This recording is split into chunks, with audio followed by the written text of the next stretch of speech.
Were you here last week? No, we were driving back to Kennedy Beach. Kelly, what was the most important thing you learned last week? Well, that I'm way behind in my plan. Ooh, okay. And so that's one of the things that's critically important that I hope that we've had the opportunity to discover together, that planning is critical and that you need to review those plans on a regular basis. I want you to know that Elsa is sitting in the back of the room because she's afraid I'm going to ask her a question. And if I do, she said that she's going to leave. So Elsa, why are you sitting in the back of the room?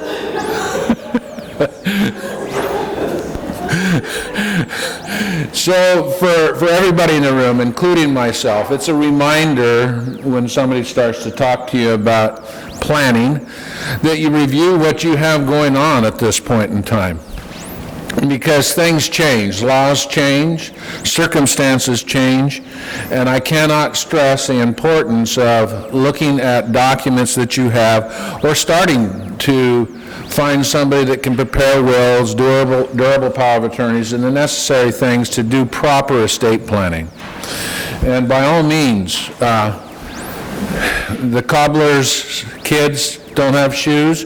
That includes somebody like me that spent all the time in industry. We got ours out the other day, and I started reading through it, and there's a couple changes that should be made, and we had it reorganized in 2012. So that was 9 years ago, and it needs to be looked at again as soon as we can. This morning I'd like to start with Larry reading to us out of Matthew, chapter 6, verses 19 through 24. Is that right here? Right there. Right there. Okay, this is Matthew 6, 19 to 24. It says, "Do not store up for yourselves treasures on earth, where moth and rust doth destroy, and where thieves break in and steal. Store up for yourselves treasures in heaven, where neither moth nor rust destroy, and where thieves do not break in or steal.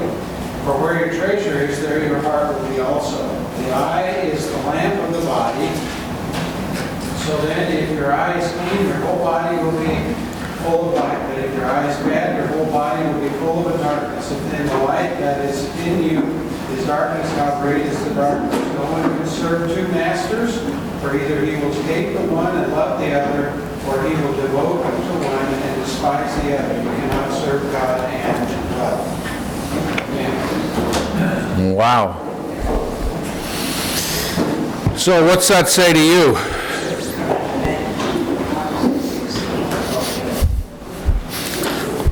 Steve, what's that say to you?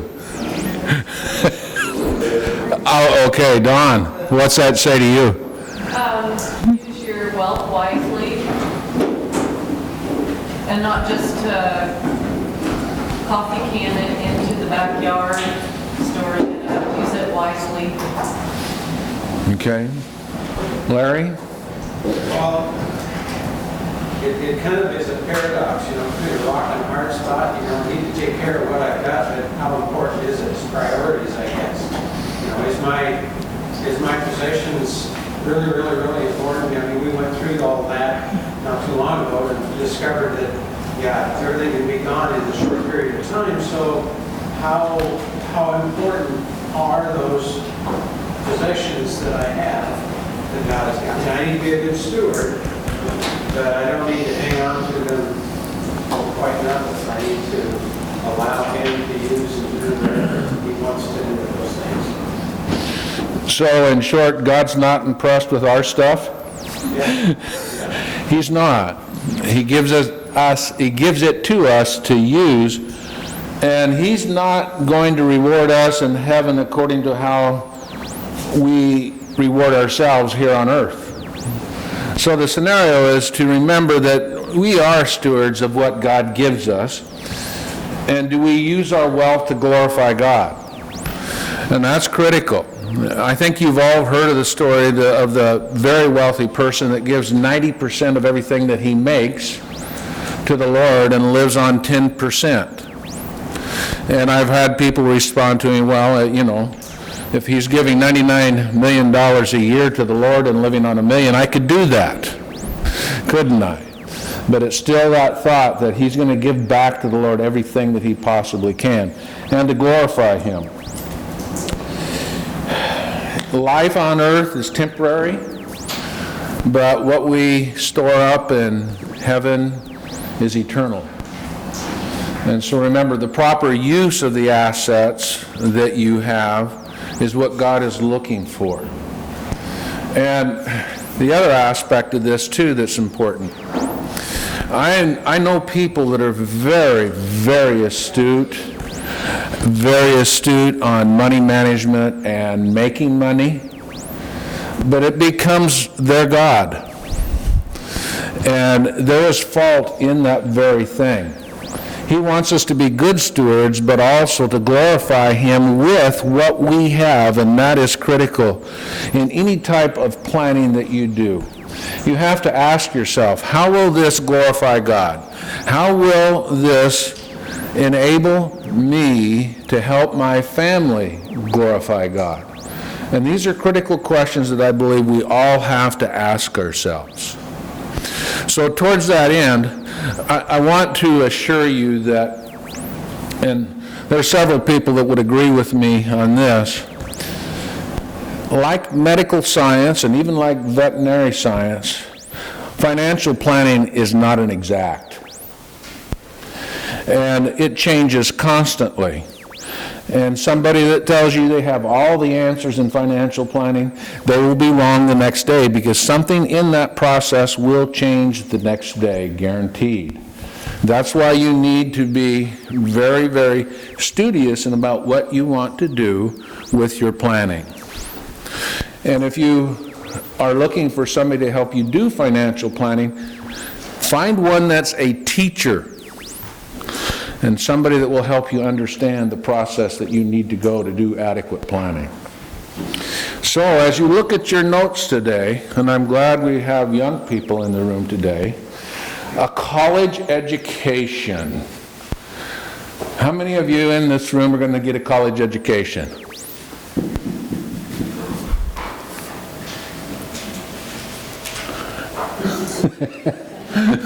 I see your father looking at you. Are you raise your hands? Good for you. And as parents, we have to, in this instance, also think about that process. And one of the things that you can do with this is you can make it an expectation. And what we did with our sons from early on, we had a little diploma that we put on our refrigerator that talked about their graduation from college. And it stayed there for several years. It's been gone for a few years since the kids have been gone, but it stayed there for several years. And it was an expectation that we set. But you constantly have to ask yourself, and right now people are asking you, is that college education worth it? And my answer to you is yes, it is. But it also depends on what college you go to. Because there are, pardon? Yes. And going to a college in this instance that's extremely liberal, that is teaching things like critical race theory, Black Lives Matter, would not be one that I would purport. Those types of colleges are downplaying meritocracy. And to understand what meritocracy is, it is downplaying self-initiative, where the values that we teach our children to become self-sufficient and to achieve are downplayed because of the fact that it's discriminatory against somebody else. Well, as you look at the people in this room and think about what you've gone through to achieve the education that you've got, and the initiative that you took to be productive citizens, critical mass theory or critical race theory really downplays that very fact. And it is amazing that it does that very thing. So college is expensive, isn't it? But if I could guarantee you a 16% return on your money, would you invest that money with me? You would, wouldn't you? That's what college does for you. It guarantees you a 16% return on your money. In fact, if you get a college education right now, today, you will make approximately $1 million more in your working career than if you didn't. So it is very important in this instance to realize those factors and why it's so important. The other thing that becomes important in this instance is what type of degree you get. And I went to a college graduation a number of years ago where there was probably 200 or 300 students that got a degree in, I think it was some type, they wanted to be personal trainers. How many well-employed personal trainers do you know other than the ones that are on TV? I know of another person that got a degree in anthropology and eventually went back to school to get a degree in education because there was no work in anthropology. So finding a place that you have a compassion for and a passion for and what you would like to do for the rest of your life becomes critically important for children to know as early as they possibly can. Now, it's expensive. What do you think a 4-year degree costs now? $125,000, approximately $25,000 per year for a public school, for a public college. If you're going to go to a private school, it's about $40,000 per year. But I'm going to show you today how you can actually cut $50,000 off that price tag. And it's being done today by many students in this area, but it takes a lot of initiative to get there. There's something that's been developed by the ESD that I've talked to you about before called dual credit transfer. And what that will allow you to do as a student is it will allow you to take college classes while you're in high school. And this is also available to people that are homeschooled. It's a little bit more difficult, but you can take what's called dual credit transfer classes. It was probably about 4 years ago that I went to as ESD members, we would travel around our region going to different schools, and I walked in and sat down in Boardman in a class that was more than 50% Hispanic. And I sat and talked to a young Hispanic kid about what he was going to do when he graduated. And he says, well, I'm going to become an engineer. I said, great. You know, that's a 5-year course at most universities. He says, not for me. I've already got my senior year completed, or my freshman year completed, because of dual credit transfer.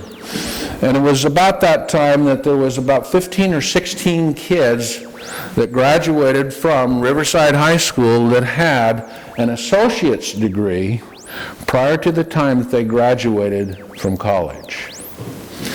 So if you're a student or you have children that are students, ask them to talk to their counselors concerning dual credit transfers. There were some problems in the state of Oregon in this particular case that many of the universities wouldn't accept the dual credit transfer, and the legislature got on top of that, and it has been approved, so they will now accept dual credit transfer. And the other aspect of this too is you got to remember that college is getting more expensive every year. In fact, it's inflating by somewhere in the neighborhood of 8 to 9% per year. And the reason why that's happening is because the federal government makes money so easy to get to go to college. If you want to get a loan to go to college, they will give you one so quick it's unbelievable. Used to be they were low interest loans, but they changed those rules here recently, and those rules are not in your favor. The interest rate they're charging now is 7%. So how do you get through college without a lot of debt? Well, dual credit transfer is one of them. The other one is scholarships, and how do you get those? And again, I'm speaking to all of you and how you can impress upon your children the value of the things that I'm saying. To be one of the best ways to get scholarships is to be involved in anything and everything that you can that is vital to your community while you're in high school. So if you start thinking about your activities in this church, your activities in student leadership, if you're in that, any type of volunteer work that you do is critically important in achieving a scholarship for college. So just be active. Be involved in community activities. Volunteer for anything and everything that you can. The other one in this instance that is important is the military. So if you don't feel you're ready for college, and for some kids, this is a true fact. I'm not mature enough for college because I can't control what's going on. If you go into the military, there are lots of programs available to you after you get out that will pay for your education. Our oldest son spent 9 years in the Marines, 7 years in the Marines, and then when he got out, used the GI Bill to get his law degree. And he actually graduated from 5 years of normal college and 3 years of law school with zero debt. The other thing that you can do as a student is you may not be able to get through college unless you earn money in some way, shape, or form. So when you get to college, work on campus. When you get to college, work on weekends at home. You can be employable. The other thing that I encourage kids to do, rather than take on debt because of its enormous detriment to your career, is you have to sit out a term and work to get enough money, do that, and go back to school. But by all means, try to get through school without any debt. And as parents, we can utilize something called 529 plans. 529 plans were set up in about 2002. And basically what a 529 plan allows you to do is save money for a college education. And in this instance, the interest that it earns is not taxable, as long as it's used for post-high school graduate studies. And that would be a diesel mechanics course. It would be a wide variety of things.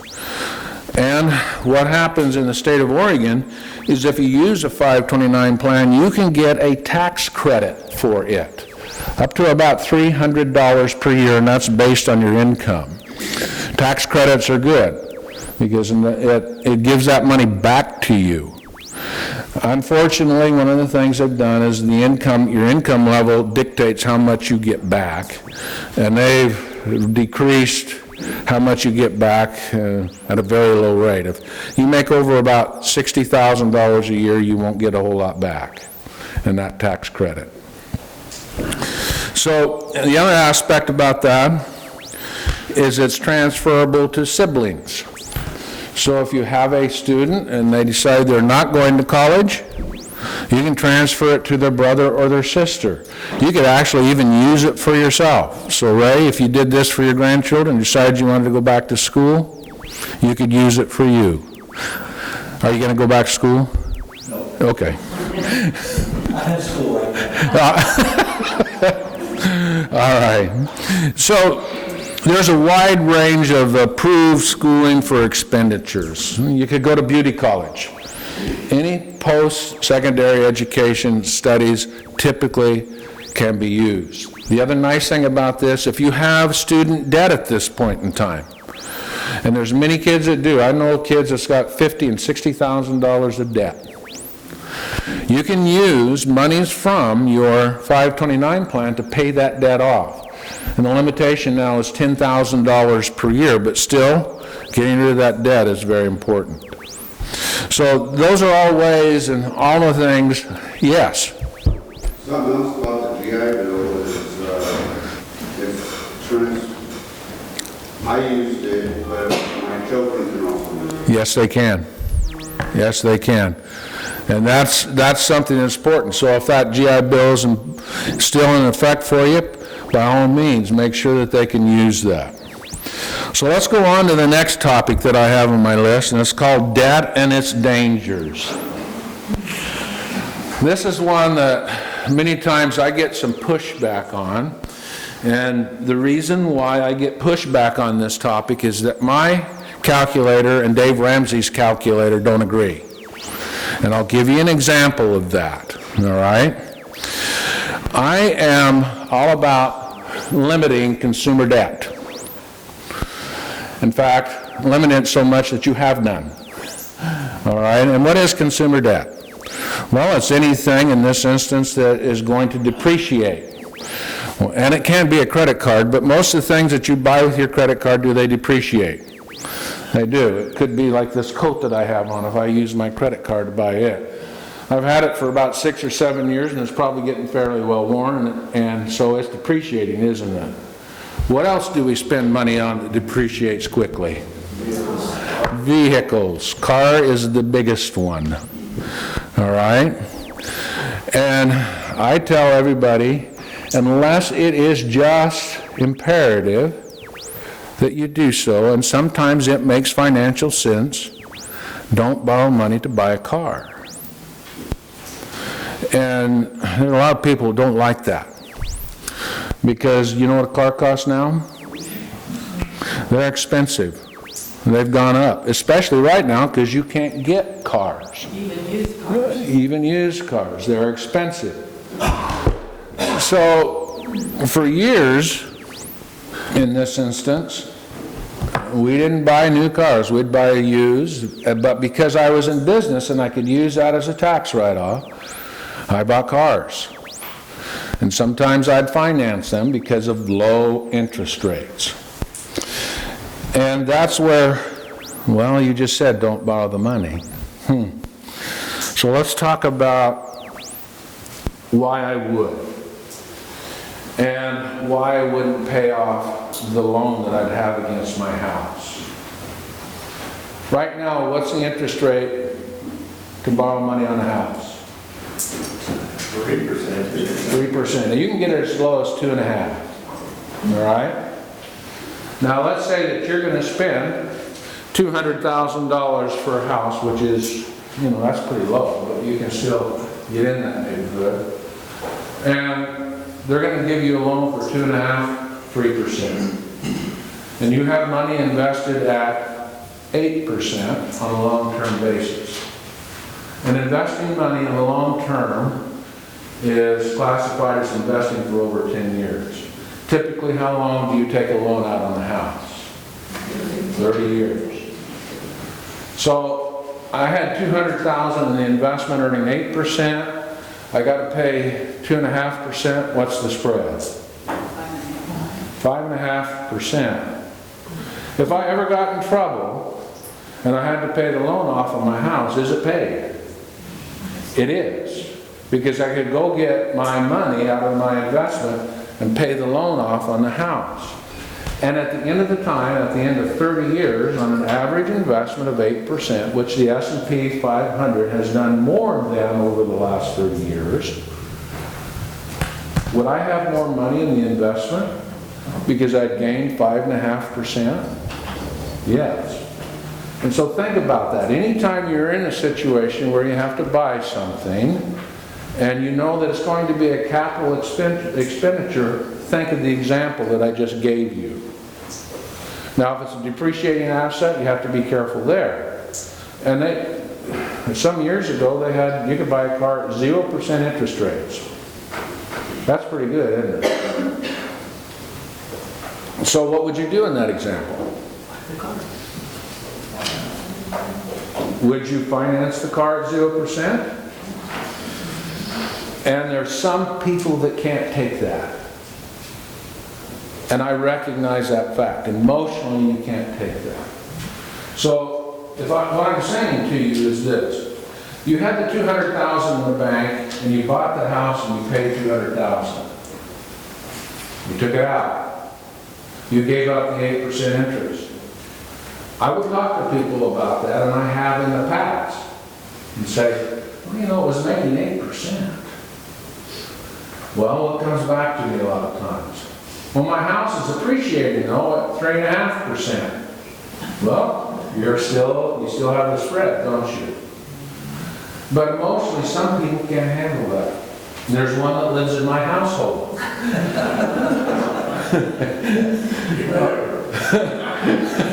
And it's okay.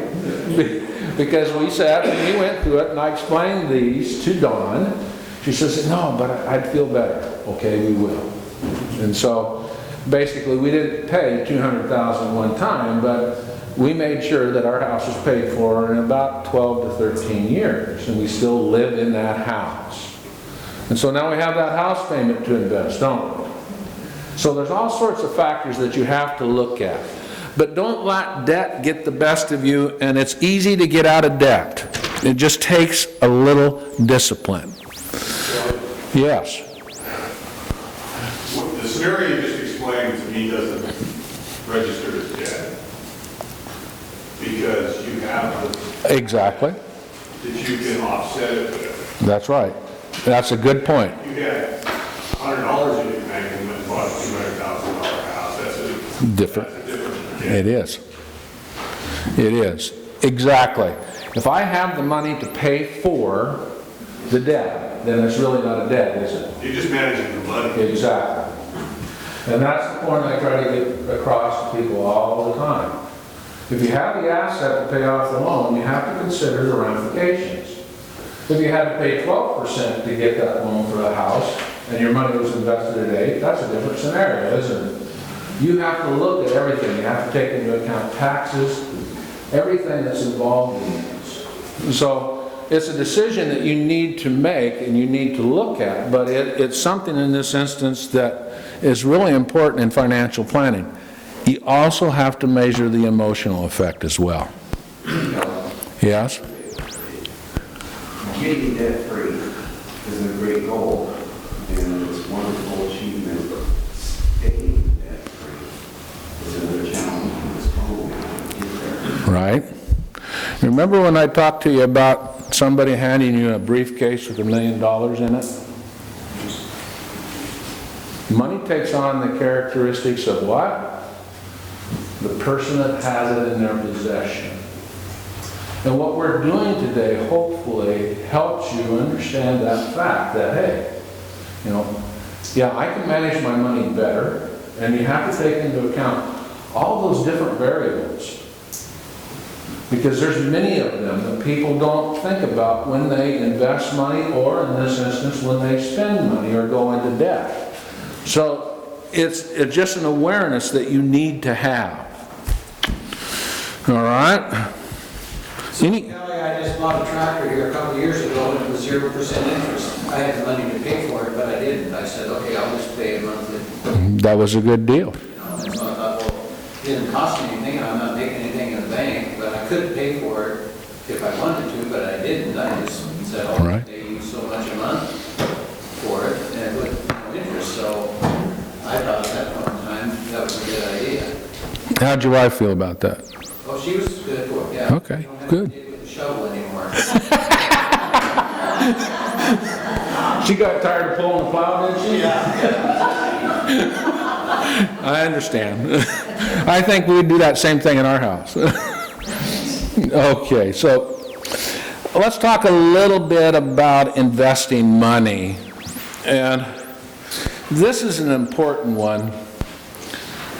It's an important one because it's a value that I believe you need to teach the children as soon as they understand the concept of money and what happens with money.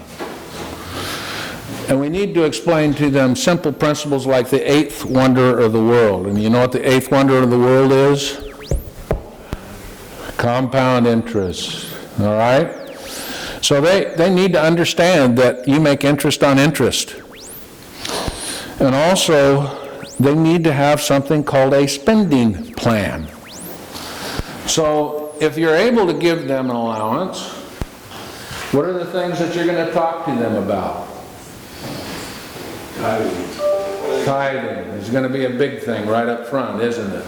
So if you're getting $10 a week for your allowance, then that means in this instance you got to give how much to God? Well, you could say 10%, or what do you feel in this case you should give him? And one of the things that would be important is establish, okay, if you're going to give 10% to God, I want you to put 40% in savings, and you get the other 50% to spend. And how would you save that money? Well, you could set up a 529 plan for them. Now, in the state of Oregon, a mutual fund company by the name of MFS is a place where you invest monies for 529 plans, and that's investing in a mutual fund, which is a great teaching experience for a parent to give to a child about how those work and how you make money. And to give you an example, MFS has established one that is age-based, which means in this instance, the younger they are, the heavier they invest in stock. And so they take a lot of risk. As they approach college age, that mixture changes. They go to what we call a balance fund, which is about 50% stock and 40% bonds. And then finally, when they get into college,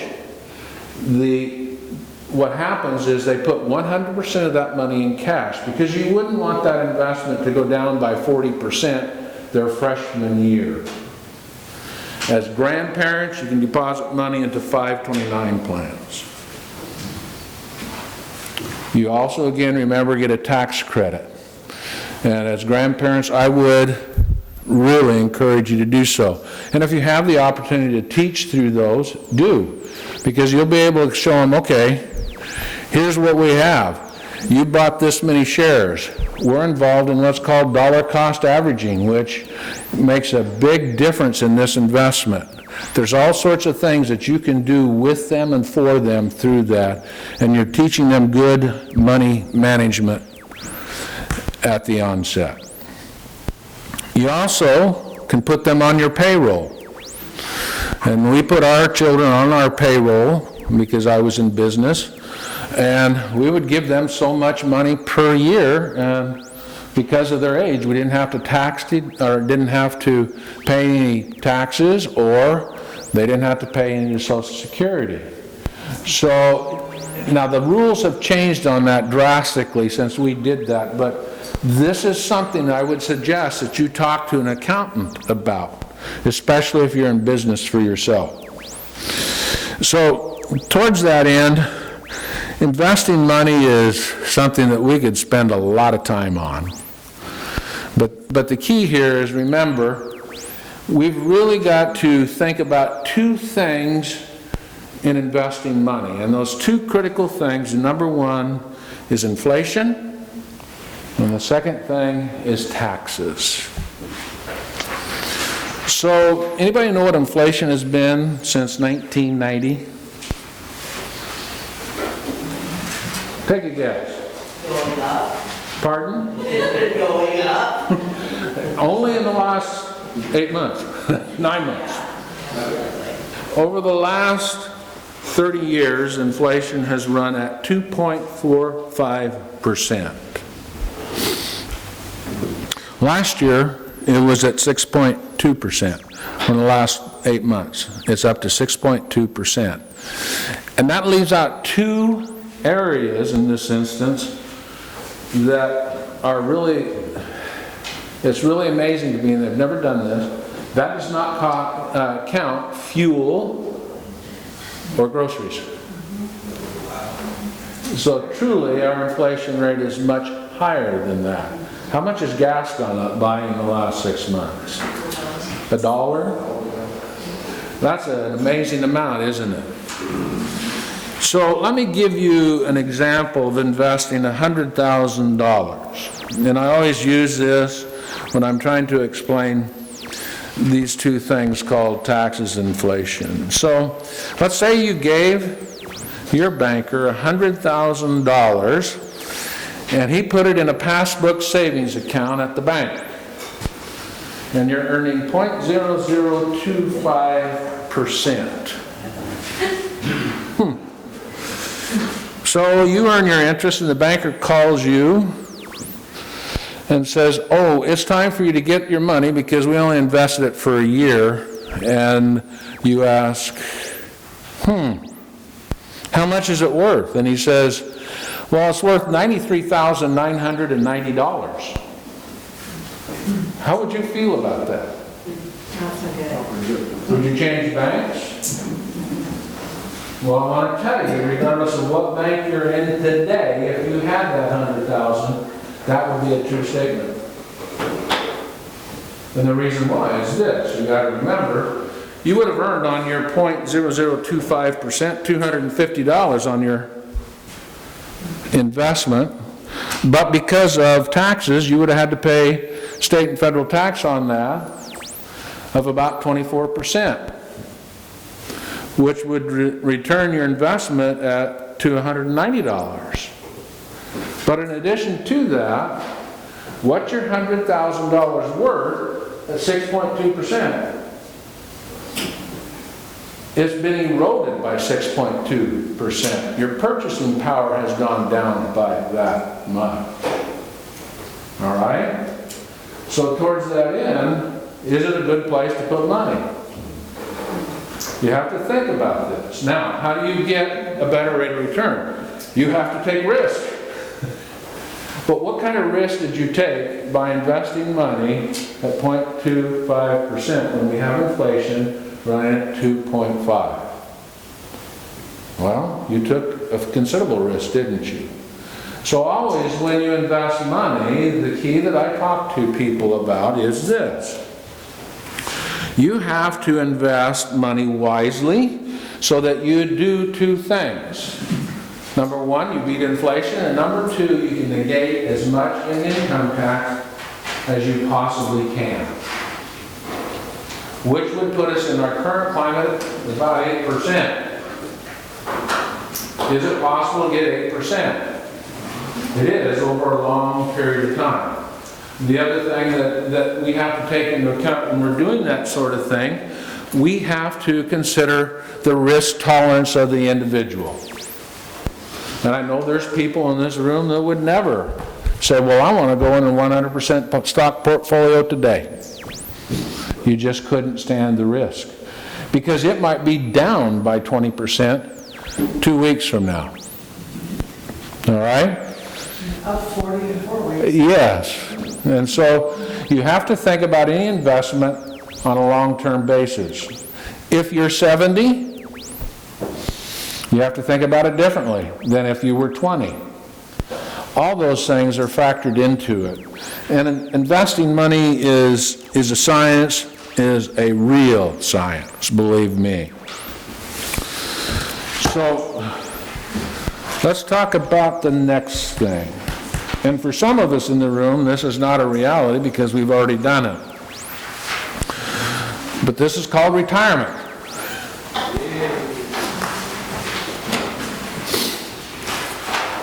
So how much money do you need to retire?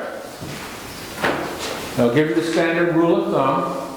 80% of what you were making on the day before you retire. And are you planning for that eventuality? Now there's some people in this instance that can do it on 50%. So if you take somebody that's earning $500,000 a year, for them to retire, they'd have to have $400,000? Probably not. They could probably do it with less. But you got to remember that you should plan for 80% of what you're making on the day that you retire. Yes. In that 80%, how much are you carrying in debt? Well, if you can support the debt with the 80% as much as you want, but for most people, what they try to do is be out of debt. But on the other hand, too, if there was a real estate, is there any real estate agents in the room? Okay. What I'm talking about, Lloyd, is if there was a real estate agent in the room, one of the things, as soon as they get equity in their real estate, what do? They go buy more, they go buy more, and that's how they amass wealth, by buying more.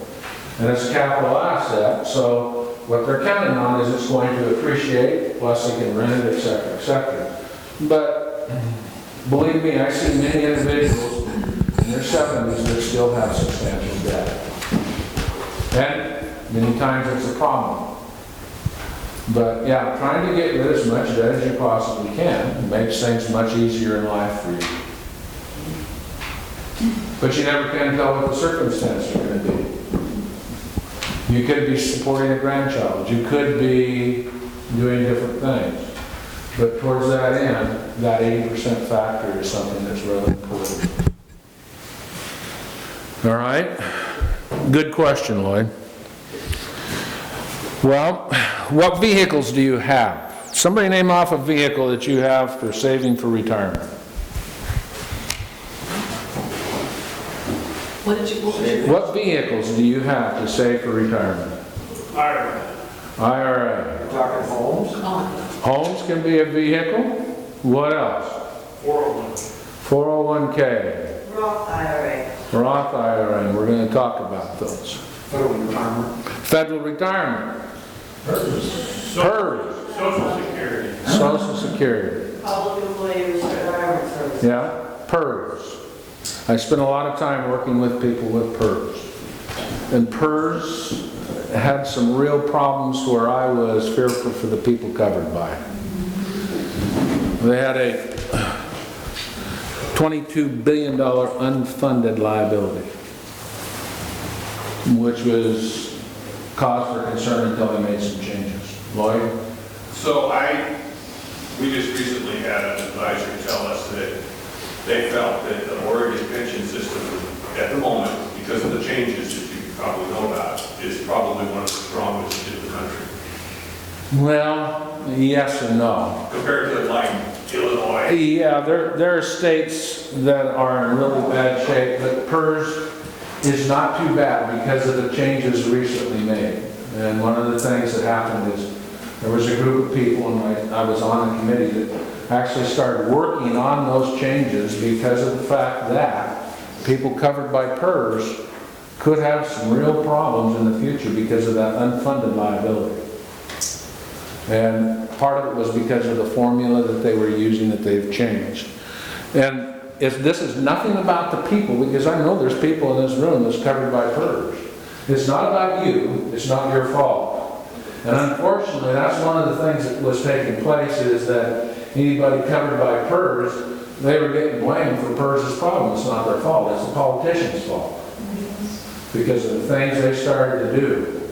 And so I spent a lot of time working with people with PERS. Now, also, along with PERS, teachers have the advantage of what we call a 403B plan.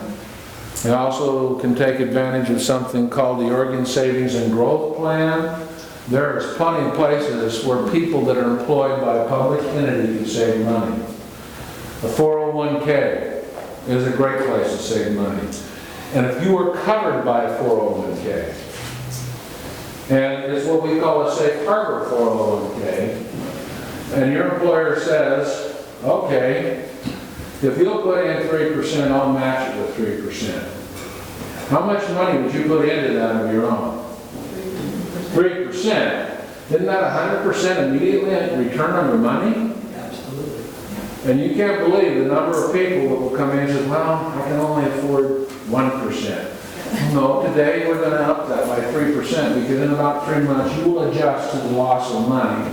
And many times that was such a small amount that they didn't even miss it. All right? So let's talk a little bit about the Roth feature, because the Roth feature is important. How many people in the room are under age 40? Raise your hand.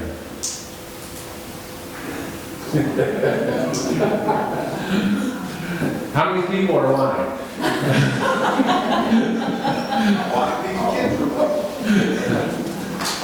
So if I was a farmer, and let's say I was a wheat farmer and I had lots and lots of acres, and all of a sudden the federal government came out with this deal and they said, you know what, this year we're going to allow you to pay taxes on the crop or the seed.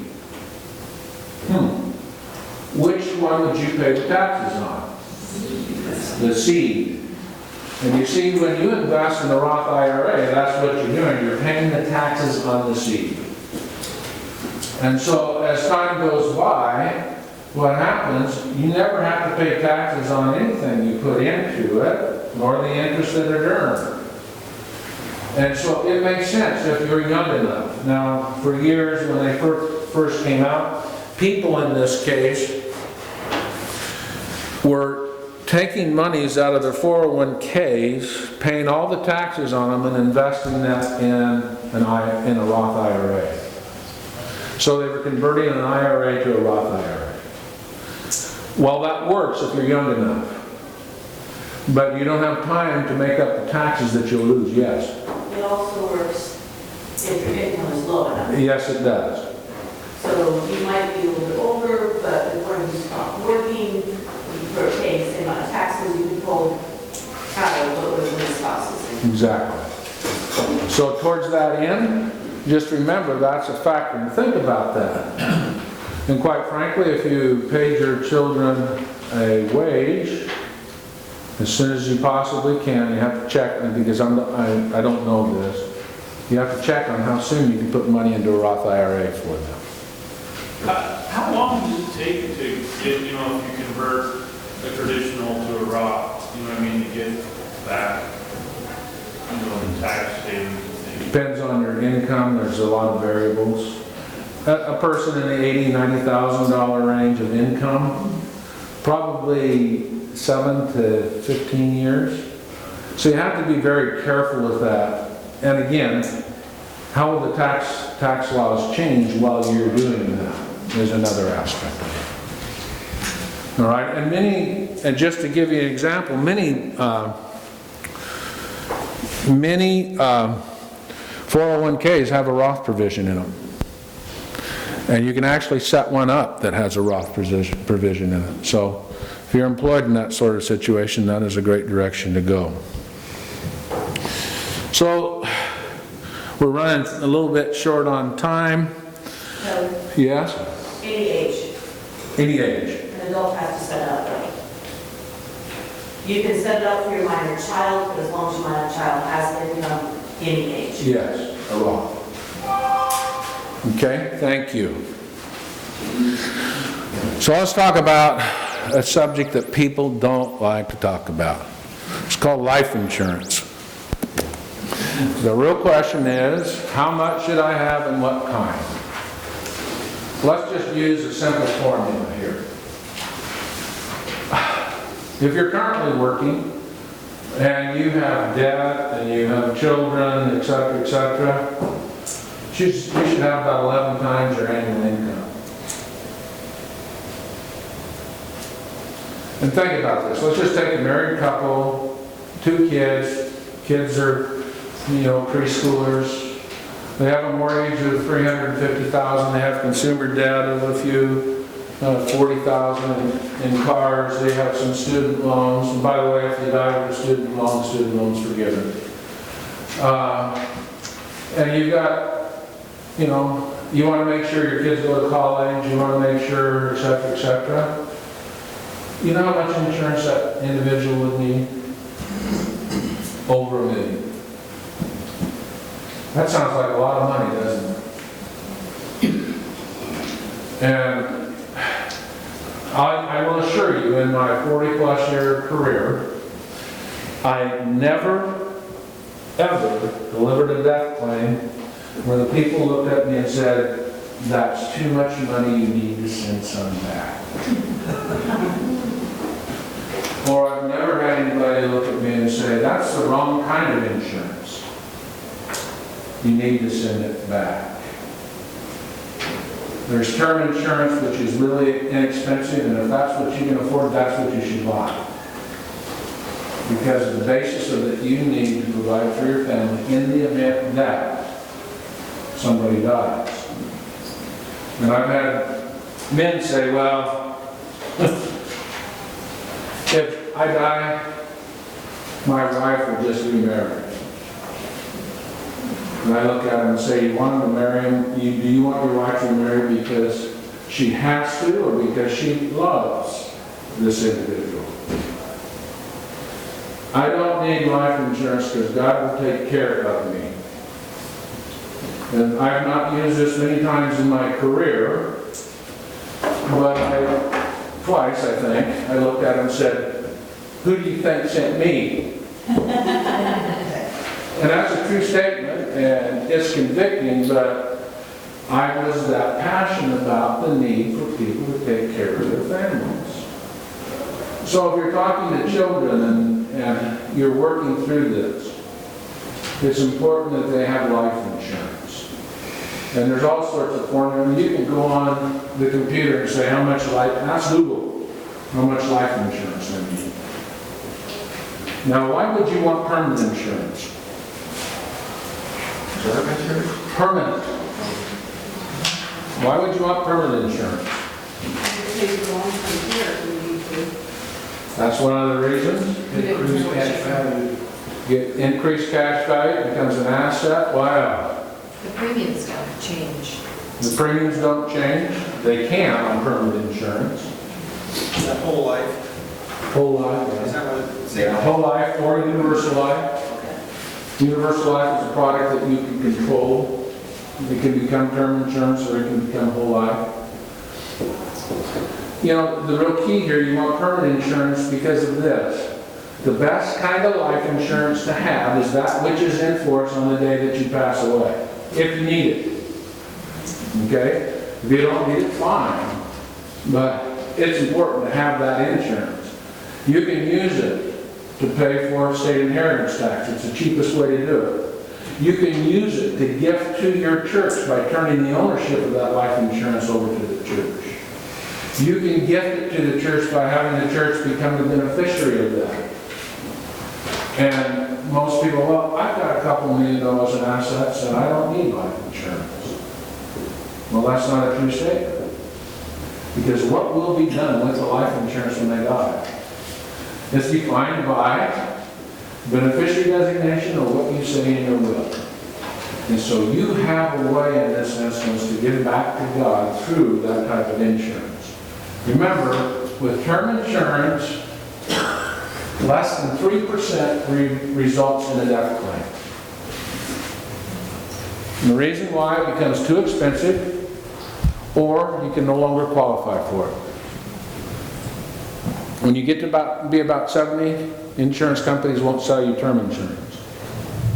They'll sell you permanent insurance. And it doesn't cost as much as somebody buying at 20 for permanent insurance. You know why? Because we're not going to live as long. Okay? And so you'll pay less for permanent insurance as you're older over your lifetime because the simple fact that mortality rates. Now there's one last thing, and we don't have much time, that I think really needs an explanation. And I have to apologize to you. This last thing called the Qualified Retirement Charitable Distribution only applies to those people in the room that are over age 70 and a half. Or know somebody over age 70 and a half. So you know me, I'm over 70 and a half. All right? New law that was put into force by the Trump administration says that if you take money from your IRA and transfer it directly to a charitable organization such as your church, you do not have to pay tax on that distribution. All right? So I've given you an example here. If you look at the bottom of the page, we have income of $90,000, don't we? And you see on the left-hand side a distribution of $10,000. There's a typo on this. And you see the gross income being at $100,000. All right?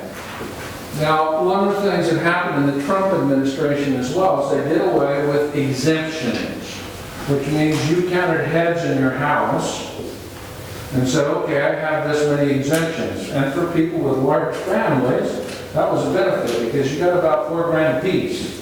All right? Well, they did away with it and they came up with a standard deduction. And you'll see on this, I show a standard deduction of $27,800.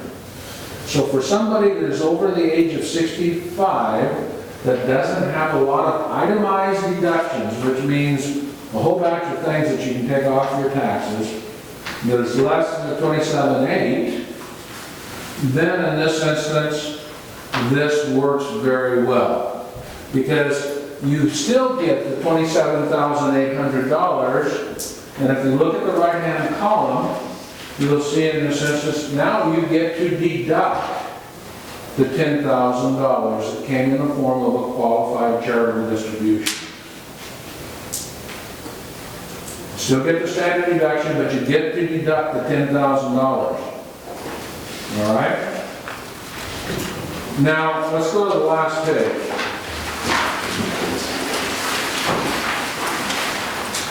In my example, and this, I know that this sounds confusing, but and it needs more explanation than what I have time to give you today.